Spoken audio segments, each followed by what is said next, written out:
मोहतरम सामाईन, अगर आप हमारे YouTube चैनल फैज़ान कादरी बरेली पर नए हैं तो प्लीज़ हमारे चैनल को सब्सक्राइब करें और पास में दिए हुए घंटी के बटन को ज़रूर दबाएं ताकि हमारी हर आने वाली वीडियो आप तक पहुंचती रहे। जज़ाकल्लाह।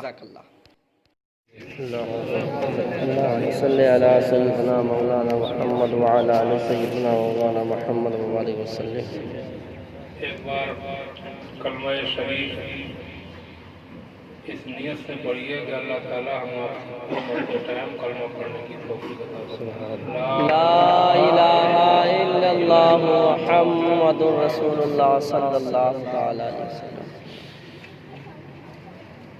ये महफिल जैसा कि मालूम हुआ एक मरहुमा के इसाले सवाब के लिए मुनक़िद की गई। मुझे ये भी बताया गया कि वो बहुत नेक परहेजगार खातून थी।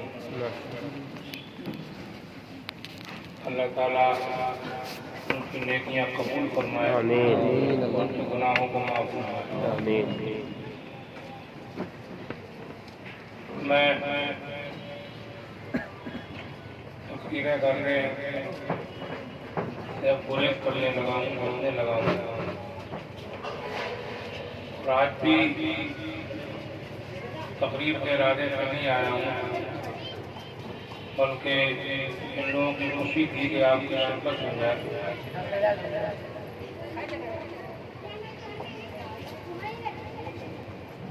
तो मैं इसाले सवाब में शिरकत की नीयत से हाजिर हुआ। और तकरीर ही क्या है कि किसी का दुनिया से जाना, इंतकाल होना, मरना, मौत आना, यही सबसे बड़ी तकलीफ है।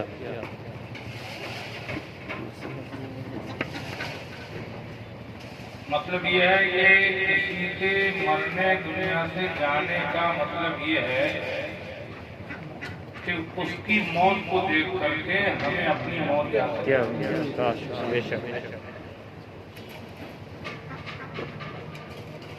बल्कि ये मौत अल्लाह ने रखी ही इसीलिए है। जो हिकमतें हैं उनमें खास तौर से दो हिकमतें हैं। वो दोनों बातें मैं आपको बता दूंगा, उसके बाद में थोड़े से मसले बताऊंगा और जल्दी प्रोग्राम को समेट दूंगा।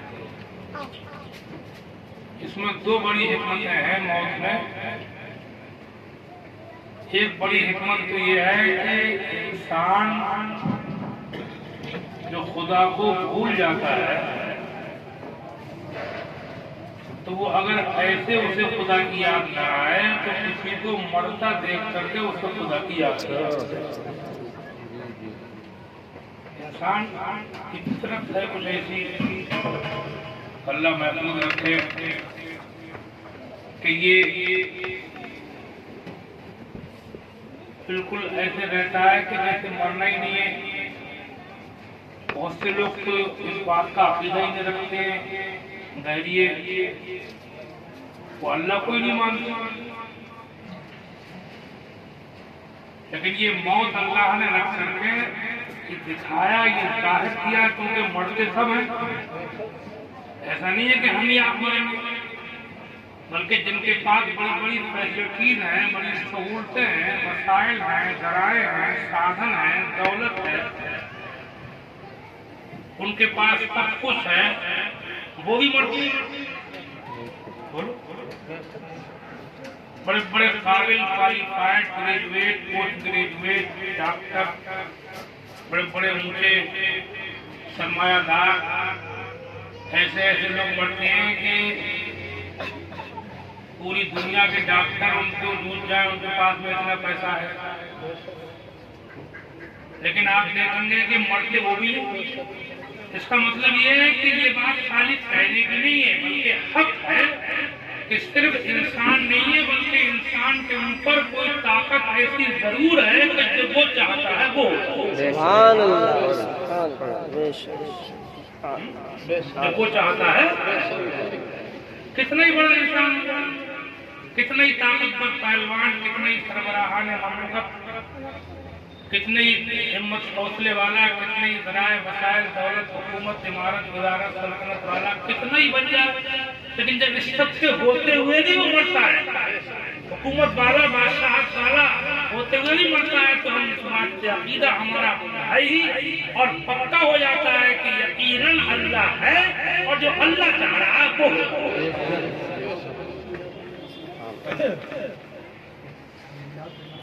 उसकी मशीयत में किसी को दखल करना, कोई इंसान को बढ़ाता है,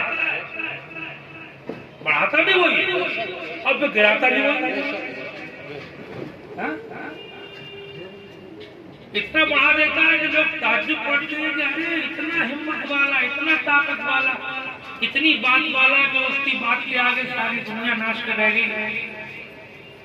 ये इतना बड़ा पावरफुल है, ये ऐसा है, इतना ज्यादा काबिल हो गया, इतने नंबर ले आया, इतना ज्यादा रिकॉर्ड तोड़ दिए, इतने रिकॉर्ड भी तोड़वाता है अल्लाह, फिर उसके बाद में मारता भी दिखाता है। बल्कि आजकल भी बाबा के नाम ले रहे हैं, कोरोना वोरोना चल रहा है, इसके इसमें भी मैं ये समझा कि दुनिया इस वक्त की दुनिया अल्लाह को भूल रही है। इधर दुनिया तरक्की जो हुई ना साइंस की, तो अल्लाह से दूर हो रहे हैं लोग। तो बहुत से तो इनकारी कर रहे हैं, सिरे से मानिए मादा परस्त लोग, तो ऐसी बीमारियों के जरिए अल्लाह दिखा रहा है कि देखो पूरी दुनिया हिल के रह गई। इतने छोटे से मामूली कोई वायरस है, इतना बारीक कि उसको हम आप इन आंखों से देख भी नहीं सकते। डॉक्टर लोग देख रहे हैं माइक्रोस्कोप में, हम आप देख ही नहीं सकते। इतना छोटा सा जरासीम, इतना छोटा सा वायरस, और उसके जरिए से उस अल्लाह ताला दिखा रहा है कि जब मैं तुमको मारूंगा तो ऐसे ऐसे वायरसों के जरिए मार दूंगा कि तुम्हें वो दिखाएंगे तक नहीं, एक मामूली सी चीज के जरिए तमाम दुनिया को भी खत्म कर सकते। इंसान को उसकी औकात दिखाई जाती है। और बात बढ़ाना नहीं है, मुझे बताया लोगों ने कि नंबर 1 पे जो है वो दुनिया का वो मुल्क है जो सबसे ज्यादा तरक्की याफ्ता मुल्क है, अमेरिका है ना। अमेरिका को पता नहीं लोग क्या समझती है, अमेरिका अमेरिका अमेरिका, अरे भाई अमेरिका वो अमेरिका अमेरिका के हमारे सामने आप हौके पड़े, अल्लाह उसी में नंबर 1 पर रखा है। तो ये भी कुछ नहीं है। अब अबीलों के जरिए मैंने हाथियों की फौजें दबा कर दो। तो कुल मिलाकर के मैं बात बढ़ाऊंगा नहीं, हम आप सब लोग अल्लाह पर ईमान रखें और उसका शुक्र किया करो कि उसने हमें दुनिया में पैदा किया तो काफिर बना के पैदा नहीं किया, बल्कि अल्लाह पर ईमान बना किया।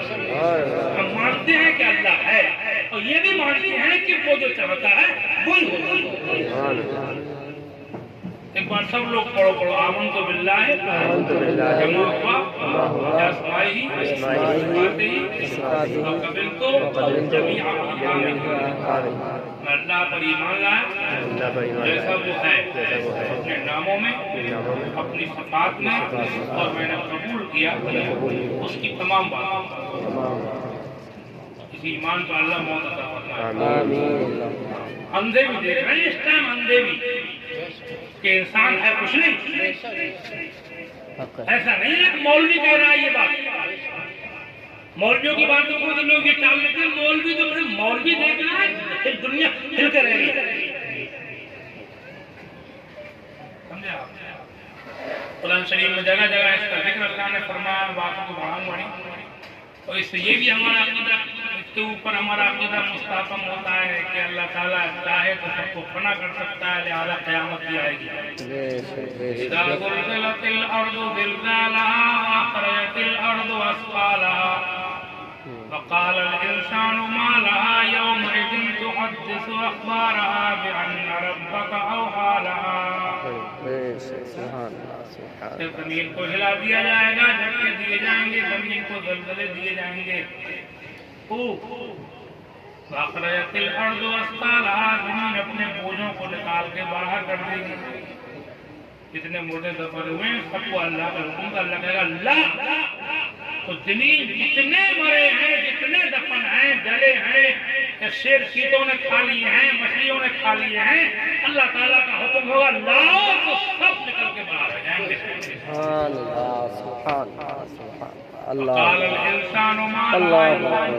क्या हो गया? यौमइदिन तो अज़्ज़िज़ु अख़बारहा, ज़मीन अपने ऊपर जो कुछ होता था सब बयान कर देगी। अल्लाह कुरान शरीफ तर्जुमे के साथ पढ़ा दो तो आपको बहुत लुत्फ आएगा। मैं इस टाइम आया था बहुत सारी अल्लाह के मुझे याद है तो तुम बात को पढ़ाऊंगा नहीं, आपको दावत दे रहा हूँ। तो मैंने भी छोटी की नई किताब में लिखी है ज़िक्र दुआ, उसमें कुरान शरीफ की वो आयतें जमा की हैं कि जिनमें सारे दादा अल्लाह ताला की कुदरतों हिकमतों का जिक्र है, ताकि उर्दू जानने वाले को भी पता चले कि हमारे कुरान में किस किस तरीके से अल्लाह ने अपनी शान जाहिर किया है।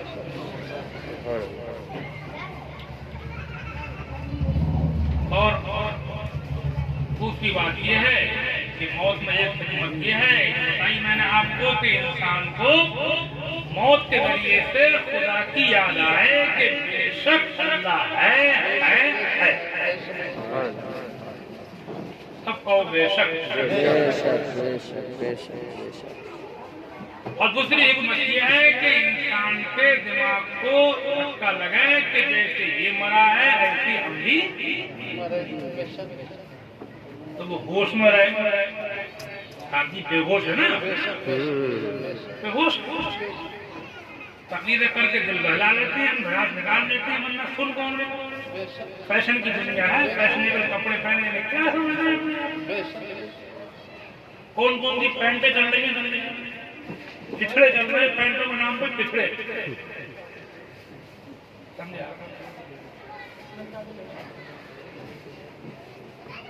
अभी शहर से ये लड़का मेरे पास 2 दिन पहले घर गया था, उसकी बीवी ने मुकदमा कर दिया, बड़ा करना बड़ा परेशान था, दुआ कराने गया। तो मैंने कहा मैं दुआ कर दूंगा, अल्लाह जो करेगा। तो मैंने उससे कहा तुम्हारी सूरत कैसी हो रही है जब तुम लोग ऐसे चेहरा बोला। मैंने मौलवी के पास आया तो कम से कम इतनी देर टोपी ओढ़ लेता, टोपी में अल्लाह हमारे पास आए उतनी देर को ओढ़ लेता, कोई किस्म वाली पैंट है, समझे आप?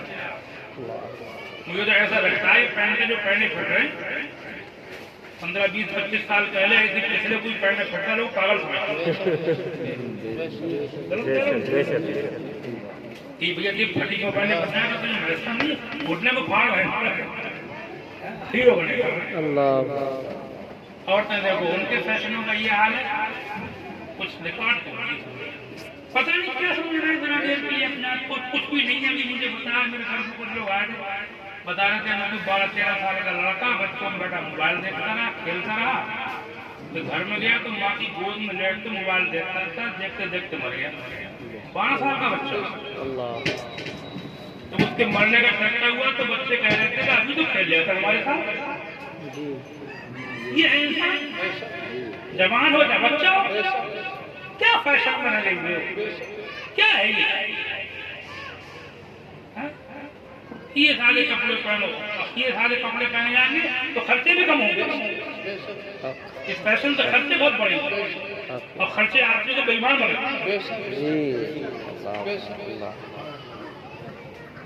आप सादा रहेंगे, थोड़ी कमाई में आपको गुजारा होगा। सादा खाना खाएंगे, सादे कपड़े पहनेंगे, सादे मकान बनाएंगे तो आपको बहुत की जरूरत नहीं पड़ेगी। थोड़ा अपने अल्लाह आपको सब्र अता फरमा देगा और दिल का सुकून अता फरमा देगा।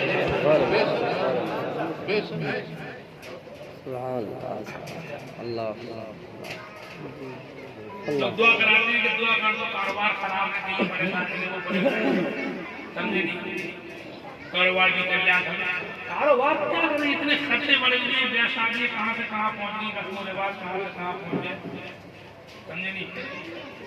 कपड़े रखते हुए 10-50 जोड़ी बना करके भी ट्रेंड नहीं है, वरना औरतों को ना आदमी समझे। अभी मुझे बता रहे थे कि आप कोई औरत कहीं जाना था, उसको मैं बच्चों की तकलीफ में है तो शोहर से कह रही थी कपड़े बनाना है बच्चों के अपने, वो अभी वो कपड़े वो पहने थे वो रखे हुए नए हैं, बोली वो फला जगह पहन ली, मतलब एक बार पहन लिए हैं तो वो ये पागल हो गए और कह रहे हैं पढ़ के दो कारोबार खराब करता,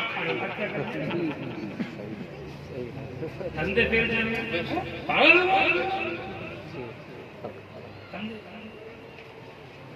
फातिहा बीबी फातिमा की दिलाई जा रही है, वो बीबी फातिमा के जिनके चादर पे कपड़ों पर पेवन लगते थे, हदीस शरीफ में आया है कि बगैर हुजूर के जमाने में हुजूर की बीवियां उस वक्त तक मदीने की औरतें कपड़े को बेकार नहीं करती थी जब तक कि पेवन न लग जाए। और बीबी फातिमा की चादर के पेवन तो मशहूर है, कहाँ पेवन वाली बीबी फातिमा, और कहाँ तुमने एक बार पहन लिए तो दोबारा नहीं पहन सकती, तुम में उनमें बहुत दूरी हो गई, फातिहा से कुछ नहीं होने देती। हक बात है, कौन बोल के सुन लो और बता दो मेरी बात। फातिहा से होना कुछ नहीं, दूरी ज्यादा हो गई, थोड़ी बहुत दूरी होती चल जाती, ज्यादा हो गई दूरी। समझे? होश की पियो, मुसलमान हो।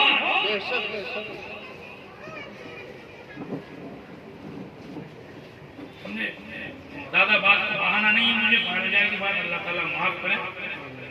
हम सबको कुल मिलाकर के बात किया है कि ये खर्चे वर्चों के ताल्लुक से मैंने किताबें सब लिख दी है, किताबें पढ़ा करो, जब किताब आओ दिन पर चले मैंने लिखी, उसमें इस पूरी खर्चियों का मैंने डिटेल पूरा ब्यौरा लिखा है। एक किताब ब्याह शादी की पढ़ती है 1000, और एक किताब को आज तुम गाड़ी में होली जरूर ले लेना, मुहर्रम में क्या जाए क्या न जाए। समझे? छोटी सी है और ये किताब 20 रुपए की देगा, हिंदी में फिर इसके पास 20 में बना हो तो ये किताब तो ऐसी ले लेगा इमाम हुसैन के नाम, मुहर्रम में क्या जाए। समझे? ये भी एक साईदारों ने मुसीबत खड़ी कर दी। मुझे बात गाँवों में जलसों में गया, मुझे हालात में करना, मुझे रोना आया मुझे। गांव में गया था, वहाँ से 150-200 घर से मुसलमानों से और गरीब लोग मालूम हुआ है, तो मुझे जो जब मैं गाँव में घुसा तो मैंने देखा दरवाजा फटके पड़ गए, बहुत से घरों को रहने कुछ छप्पर भी थे, पूरे गांव में कुछ 10-20 मकान नजर आए। तो गरीब गांव था, और बातचीत जब हुई तो मौलाना लोग बता रहे थे, खाते टाइम बात आ गई, बोले गांव में 2.5 लाख रुपया खर्च होती है तालीदारी के लिए, 2.5 लाख, तो घरों में फटके समझे चंदा, लाओ 1000 रुपये घर में खाने को है तो नहीं है तो 500 रुपये लाओ, जबरदस्ती न दे तो उसको मेरे पास पैसे लगे बताओ बस लू, ये काफी। और किसी को देना हो तो बाद में दे देना, मुसाफिर आने में उठो बस। तो मुसाफिर में भी तो मुझे मत दो, ये आपके ये उल्मा मौलाना इमाम लोग हैं, इनसे पैसा वाला मुसाफिर तो मुझे भी कर दिया। समझ जो है आपकी, कितना बड़ा जुल्म है। गरीब आदमी से 1000-500 रुपए लेना नाजायज काम, वो भी जायज है। ये हुसैनियत है कि यजीदियत, ये बताओ, जुल्म है नहीं? जुल्म कौन करता है? यजीद करता है कि हुसैन करता है? कि घर में खाने को नहीं है उसके, 200 रुपए का मजदूर कर रहे हैं, 1000 रुपए ला, तो ये तो नाजायज काम है। मैं तो जो जायज काम है उनके लिए भी शक्लों का कायल नहीं है, जिसका सिलसिला पाएगा 11वीं शरीफ 12वीं शरीफ वगैरह की फातिहाएं होती हैं, उनकी सजावटें वगैरह होती हैं, मैं इनमें चंदों का नहीं समझे क्यों करते? जरा मौका आएगा उससे कहना आपको बहुत सकता, एक मोमबत्ती जला दिल से होगी, हुजूर की मोहब्बत में रोशनी अल्लाह कबूल करेगा। सुभान अल्लाह, सुभान अल्लाह। एक मोमबत्ती कबूल कर लेगा अल्लाह। सुभान अल्लाह। कमेटियां बना ली, 2,000 सब पैसा मुसलमानों का जा रहा है, डेकोरेशन वाले सजावट वाले, और सजावटी भी कहाँ हो रही है, रोशनी कहाँ हो रही है, अपनी पूरा एक तमाशा सा कर रहे हैं उसके नाम पर। और चंदे फातिहा का मामला ये भी है कि ये बुजुर्गों की फातिहा होती हैं महीनों में, पिछले मलीदे दीदी हलवे पूरी जो भी होती है सब लोग घर कर लेते हैं, घर कर लेता है। जब घर सब लोग कर ली तो चंदे क्यों कर रहे हो? अपने कर तो लिया, क्या जरूरत है उनको नोचने की? उनकी मोहब्बत से क्यों फायदा उठाना? गरीबों को देना सीखो, कंधे कर करके गरीबों के घर पहुंचाना सीखो, ना ये कि गरीबों से बुजुर्गों के नाम पर लेना सीखो। बुजुर्गों के नाम पर गरीबों को दिया करो, बुजुर्गों के नाम पर गरीबों से दिया मत करो।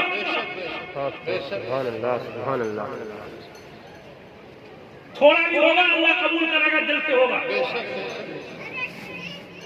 अल्लाह को तुम्हारे पैसों की जरूरत नहीं, अल्लाह जरूरत से पाक है। अल्लाह को तुम्हारे हौसले की जरूरत नहीं, अल्लाह तुम्हारे दिल को देखता है। इन्नल्लाह यक़ूलु बैनल मर्इ व क़ल्बिही, अल्लाह ताला इंसान के दिल समझा और इंसान और उसके दिल के दरमियान समझा आपको अपने इल्म से जानता है।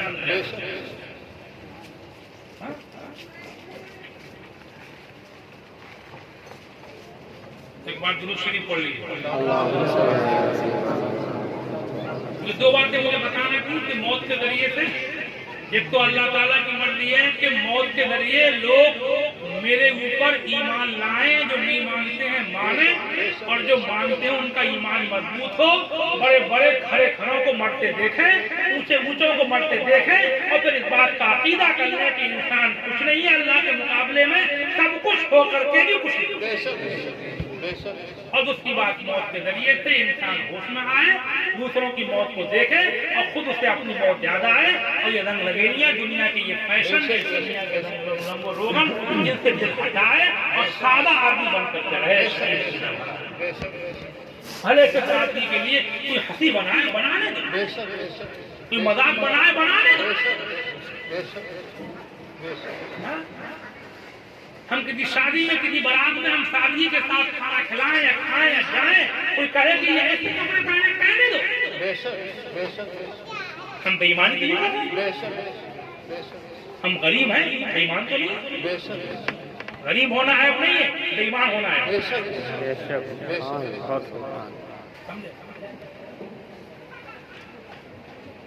अल्लाह ताला मुझे भी तौफीक दे, आपको भी तौफीक दे। फैशन वैशन छोड़ो, कुछ दम नहीं है, कुछ नहीं है। शैतानी, खुराफात, बर्बादी, तबाही, कोई बैरू नहीं। बेतों की पैंट है, बेतों की शर्ट है, बेतों के बाल, ये ड्यूटी पार्लर मार्केट में क्या क्या चल रहा है, सब बर्बादी। अल्लाह ताला इस कौम को हो सके, आमीन अल्लाह। दीन छोड़ा, दुनिया भी नहीं। मुझे तो इससे अंदाजा हुआ, मेरे पास गरीब मैं ताबीज गंडे तो करता नहीं, मैं गंडे धंधे करता हूँ। बस कोई मुझसे कुछ कहता है कि मैं दुआ कर देता हूँ, इतना मुझे आता है। तो मेरे पास फूल वगैरह आते रहते हैं दुआ कराने वालों के, तो उससे मैंने अंदाजा लगाया, दुआ कर देता हूँ, बाकी कबूल करना अल्लाह का काम है। बंदे का काम, बंदा तो बंदा ही है, कोई भी हो। एक बार ये दिल्ली में एक बहुत बड़े बुजुर्ग थे, हजरत शेख बाकी बिल्ला है, शेख पीर हैं, पुराने बुजुर्गों में। एक शेख नसीरुद्दीन चिराग देलवी, शेख नसीरुद्दीन चिराग देलवी, उनका वाक़या बहुत बड़े बुजुर्गों में है, बहुत बड़ी खानका है। बल्कि इन्हीं के नाम पर वो एरिया चिराग इनकलेव कहलाता है, दिल्ली का चिराग। शेख नसीरुद्दीन चिराग खानका भी होता है, बहुत बड़ी खानका। एक बार सूखा पड़ा दिल्ली में उनके जमाने में, 700 साल की बात हो। लोगों ने इनसे नमाज़े इस्तिस्क़ा के लिए कहा, सुनने की बात है, दुआ के लिए इस्तिस्क़ा की नमाज पढ़ी, उन्होंने पढ़ाई, सूखे में नमाज पढ़ी जाती है, उसका बारिश में होती है। उसके बाद भी बारिश नहीं हुई। इनके पास लोग पहुंचे तो हुजूर आपने दुआ की, नमाज पढ़ी, इस्तिस्क़ा, बारिश अभी नहीं हुई। तो फरमाया ठीक हुआ। अल्लाह ताला अपनी शान दिखाता है कि मालिको मुख्तार में अकेला ही हूँ, बाकी सब मेरे बंदे हैं, मैं भी उसका बंदा हूँ, मुझे भी उसकी मशीनियत में कोई दखल नहीं है।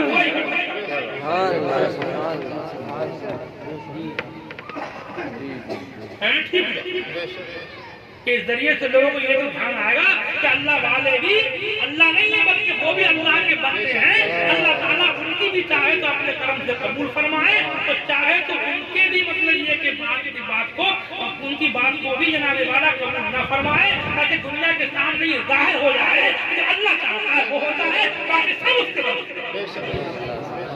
सुभान अल्लाह, सुभान अल्लाह,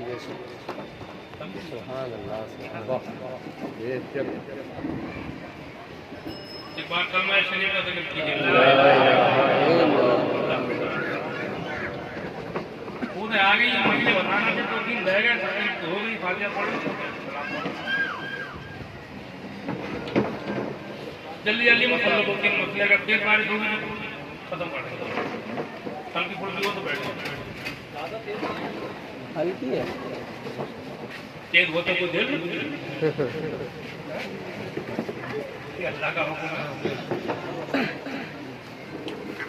कभी घने बादल आते हैं, घने घने ऐसे आके चले जाते हैं कि जैसे ये बादल कुछ और था, खाली घटाएं आती है एक दूर निकलती है। और कभी ऐसा देखने में आता है कि एक बादल का टुकड़ा आया और इतना बरसा गया, इतना बरसा कि पानी पानी। एक मसला तो वो है ये चलने पीछे बीच में वगैरह इन मौकों पर ये दावतें करके खाना खिला रहे थे, अपने मुफ्ती लोगों ने मना कर रहा। वैसे फातिहा वगैरह हुई लोग खा लें, घर के बाहर के मोहल्ले के बाहर के कोई भी खा ले, कह दिया वही खा लो। लेकिन ब्याह शादी की तरह दावतें वगैरह करने से अपने उलमा ने क्या किया है, तमाम दादा इंतजाम ब्याह शादी की तरह नहीं करने चाहिए। दूसरा मसला ये इज्जत का है। इज्जत बीवियों के ऊपर इज्जत रखी गई है शौहर के बनने के बाद। उसमें बात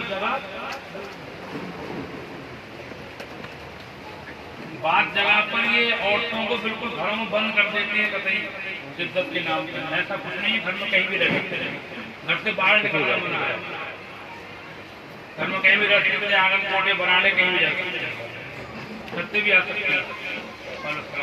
पर्दे का इज्जत को अलग तो कोई कानून नहीं है। पर्दा जैसे इज्जत के अलावा है वैसी इज्जत में है। पर्दा तो इज्जत के अलावा भी है। इज्जत के अलावा क्या औरतों को छूट है? इस्लाम में पर्दा है, इज्जत में हो और न हो। तो पर्दे का इज्जत में अलग तो कोई कानून नहीं। इतना कर्जा कर देते हैं, आप पूछ लेते हैं कि भाइयों की पर्दा होगा क्या दामाद से पर्दा होगा? इतना कर्जा करते मुझे लगता है उससे 4 महीने 10 दिन बिल्कुल जेल बना देते होंगे। ऐसा कुछ नहीं, पर्दे का बस घर से बाहर नहीं निकले, श्रृंगार वगैरह ना करें, श्रृंगार वाले काम घर में कहीं भी रह सकते हैं। बताया मुझे कि वो पकाने पेशाब को जा रही है, घर में ही थोड़ी उसको कपड़े में लपेट के ले जाना है, चादर में लपेट मार डालना जातियां हैं। अच्छा, एक मसला ये तीजे के चनों वाला है। 70,000 की हदीस आई, 70,000 कलमा पढ़ के किसी को सवाब पहुंचाया जाए, अल्लाह उसकी मग़फ़िरत फरमा देता है। ये हदीस है, में इसको बयान फरमाया। 70,000 की हदीस, 70,000 से चने तोले बड़े बूढ़ों ने तो वो 12.5 से बैठते थे। अब किलो बनाओ तो 15 किलो आराम हो जाएंगे, कोई जरूरत नहीं ज्यादा खरीदने की। 15 किलो बहुत 16 किलो में आराम से पूरा सेल हो जाएगा और दोहराने की जरूरत नहीं है। ये लिखा है बदरी से किताब शरिया, अभी ये लिखा है 12.5 से है। ये बात जगह 32 किलो खरीदवा देते हैं, कोई जरूरत नहीं। 15-16 किलो में आराम से पूरा सेल हो जाएगा, दोहराने की जरूरत नहीं है। और एक बात ये सुन लो, कोई भी काम हो, तीजा दसमा हो, फातिहा हो, मजलिसें हो, महफिलें हो, सलाम हो, मिलाद हो, कोई काम ज्यादा लंबा नहीं करना चाहिए। इतनी देर करना चाहिए कि आदमी खुशी से बैठे। बात जगह बहुत पीछे पड़ जाती है। छोटा होगा दिल से हो, लंबा होगा तो दिल से हो। यहाँ तक कि जमात से नमाज तक कभी इमाम को हुक्म है कि अकेले में कितनी लंबी पढ़े, लेकिन जमात से नमाज पढ़ता हो पढ़ाता हो तो बहुत लंबी कुरान ना करे। हदीस में एक बार आला हज़रत से किसी ने पूछा है कि इमाम साहब नमाज के बाद बहुत लंबी दुआ मांगते हैं तो कोई जाए तो बुरा मानते हैं। तो इमाम को बहुत डांटा किताब में फरमाया कि इमाम को चाहिए कि मुख्तसर दुआ मांग करके लोगों को फारिग कर दे। ऐसी दुआ मुख्तसर, उसके बाद जिसके जी में आए वो अकेले में दुआ मांगे। अकेले में कितनी लंबी, लेकिन जो काम लोगों को जमा करके आप कर रहे हो कैसा होना चाहिए? मुख्तसर। फातिहा हो, मिलाद हो, सलाम हो, बाद जगह सलाम पढ़ते हैं इतने लंबे लंबे, फजर के बाद भी किसी को भैंसिया दूना है, खेत पे जाना है, किसी को दफ्तर जाना है, वो छोड़ देना है और डर के मारे जा नहीं रहा इस मारे कि मैं जाऊंगा तो लोग आगे भाग हो गए तो वो बैठा दिया खाना कोई सलाम ना पड़े तब भी सुन नहीं है। सलाम है, न्याज है, फातिहा है, ये दसिए बीच में चले अगर कोई ना भी करे तब भी सुन ली। तो ये है कि उसको बुरा ना करे, बुरा करना ये बहालियत है। मुस्ताहब काम है ये सब, फर्ज वाजिब नहीं, समझे नहीं। छोटी छोटी बातों पर लोगों को भाई बनाना, भाई तो उसे कहते हैं हुजूर की अल्लाह की शान में बेअदबी से बोलता हूँ, बदतमीजी करता हूँ, भाभी वो होता है। मैंने अपनी किताबों में सब बातें कर दिया, मैंने कहा हालात और ये सलाम सवेरे को नमाज के बाद जो पढ़ेंगे तो हालत जमाने में नहीं था, बाद में सुन लो जी बेशक। आहिस्ता पढ़ लिया जाए, शेर पढ़ लिया जाए, ना पढ़ा जाए तो बोल देंगे। और लोग नमाज पढ़ते हो तो उस टाइम जोर जोर से पढ़ने को तो अपने उलमाने बना दिया, अपने उलमाने बना दिया, किसी की नमाज में खलल वाक़ तो बात तो फैल गई वही न्यास फातिहा एक बार गुरु शरीफ पढ़िए सल्लल्लाहु अलैहि वसल्लम। तो चीजें हो जब कोई चीज हो बहुत लंबे काम नहीं करना चाहिए और पढ़ने वालों को भी चाहिए कि पब्लिक का बेजा इस्तेमाल न करें, ऐसे काम करो कि लोग खुशी से आए खुशी से जाए। मैंने तो रात के जल से छोड़ दिए थी हमारे, रात भर बैठा बात बात मौलवी तो मैंने ऐसे देखा कि आदमी उठते जा रहा है पेशाब करें बिल्कुल सही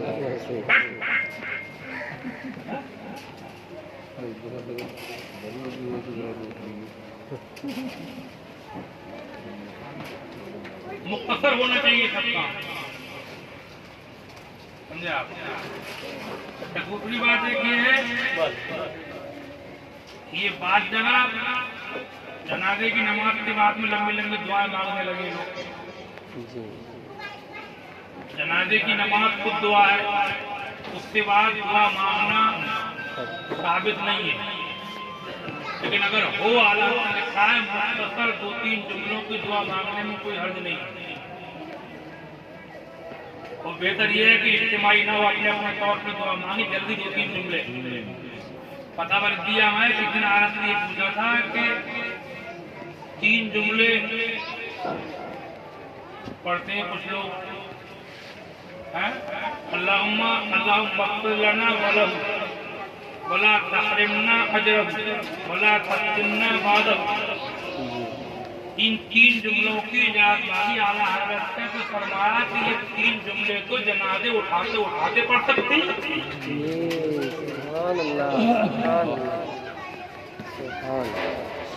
और ये जनाजे को रोक के लंबी लंबी हो रही है, ये गलत है, ये सुन्नत के खिलाफ है। जनाजे के मामले में जल्दी करना चाहिए। जनाजे को नहलाने धुलाने कफन पहनाने के बाद में बात लगाइए, सलाम वगैरह नालने मिलाद पढ़ने का रिवाज डाला, ये भी सही नहीं है। अगर पढ़ना ये लेके चलो, चलते चलते पढ़ो, जनाजे को रोकना सही नहीं है। नहलाने धुलाने कफन पहनाने के बाद चलते चलते पढ़ सकती हूँ, आहिस्ता पढ़ना अफजल है, धीरे धीरे, जैसे पहले जमाने में पढ़ते थे। दूर से पढ़ रहे तब भी लेकिन चलते चलते लेके पढ़िए।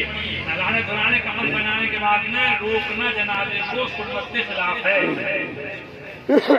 यहाँ तक के लिखा है किताबों में कि अगर सवाल के टाइम नमाज पढ़ना मना है, ये सवाल का काम होता है तो सूरज बीच में आ जाता है, करीब 40 मिनट का टाइम रहता है।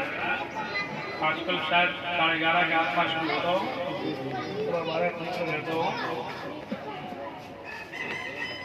इस टाइम नमाज पढ़ना, कोई नमाज पढ़ना मना है, लेकिन जनाजे को लिखा है कि अगर इस टाइम जनाजा तैयार हुआ आया तो उसी में पढ़ी जाएगी सवाल में, ताकि देर न हो। समझे? और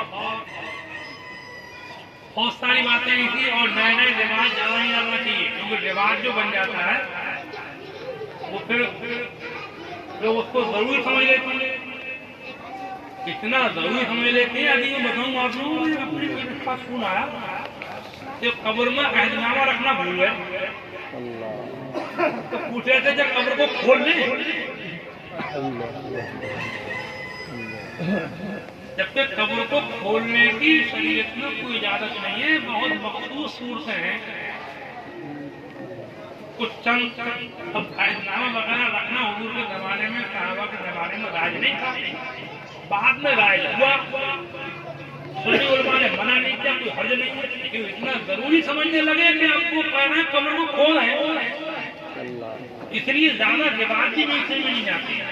रिवाज जो बन जाता है तो पब्लिक बड़ी समझने लगती है कि ये होना ही होना है। वो नहीं जानती किसे कहते हैं मुस्तहब, किसे कहते हैं सुन्नत, किसे कहते हैं फर्ज, किसे कहते हैं वाजिब। ये है कि जो है वो होना ही चाहिए।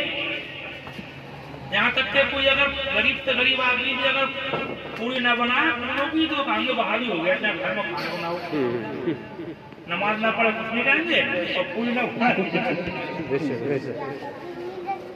बल्कि ये बहादुरी बहुत सी इसी माने फैली है।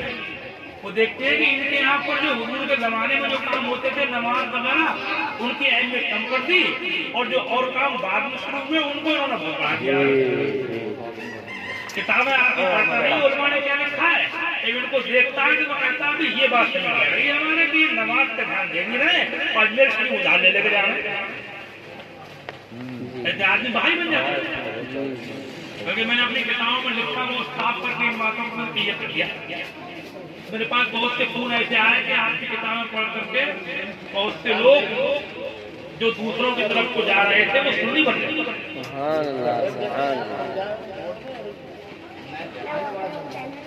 अभी मुझे बता रहे थे कि आपकी दिल्ली में यूनिवर्सिटी है, JNU जवाहरलाल नेहरू यूनिवर्सिटी, उससे कुछ प्रोफेसरों को साहब ने हमारी किताब जिक्र खुदा इमाम अहमद रज़ा पेश की।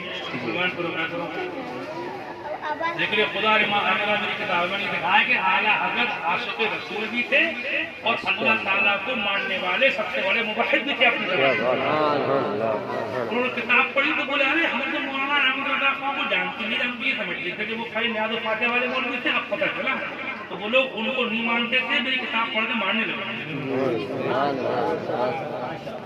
प्रोफेसर तो उन्हें हकीकत मालूम है।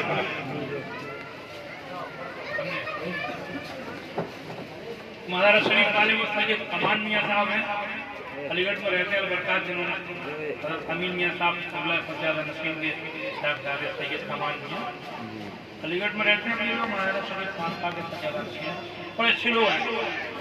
वो मुझे बता रहे थे कि अलीगढ़ के माहौल में हम आपकी किताबें दिखाकर जो लोगों को मुतमईन करती हैं, तो हंसी बनाते हैं सुनिए। तो तुम्हारे यहाँ तो ये होता कि नमाजों के टाइम पे जुलूस निकलना है, अजान हो रही है, वहाँ जुलूस निकल जाए, ढोल पिट रहे हैं दरवाजों में, जिससे ये हो रहा है तुम्हारे मौल भी खामोश पड़े हुए। तुम्हारे यहाँ तो ये हो रहा है, कोई ताजा न जलाए तो फिर पीछे पड़ जाएंगे, नमाज कोई नहीं पड़ा कुछ नहीं कहती। ऐसी बहुत सी बातें हैं जो मैंने लिखी किताबों में। तो कह रहे थे कि यहाँ हंसी बनती है तो आपकी किताबों से मुतमईन काफी लोगों को पढ़ने का आदमी मान जाता है कि ये सही है। रसूम रिवाज ज्यादा नहीं, और अल्लाह ताला तौफीक अता फरमाए। और बहुत सी बातें हैं, मैं इस टाइम कह नहीं सकता, बस मैं इसीलिए आया था मरहुमा का इंतकाल अल्लाह ताला मग़फ़िरत फरमाए उनकी। और आखिरी बात ये है कि दूसरों की मौत को देख करके अपनी मौत को, ये सबसे बड़ी तकलीफ है। अस्सलामु अलैकुम व रहमतुल्लाहि व बरकातहू।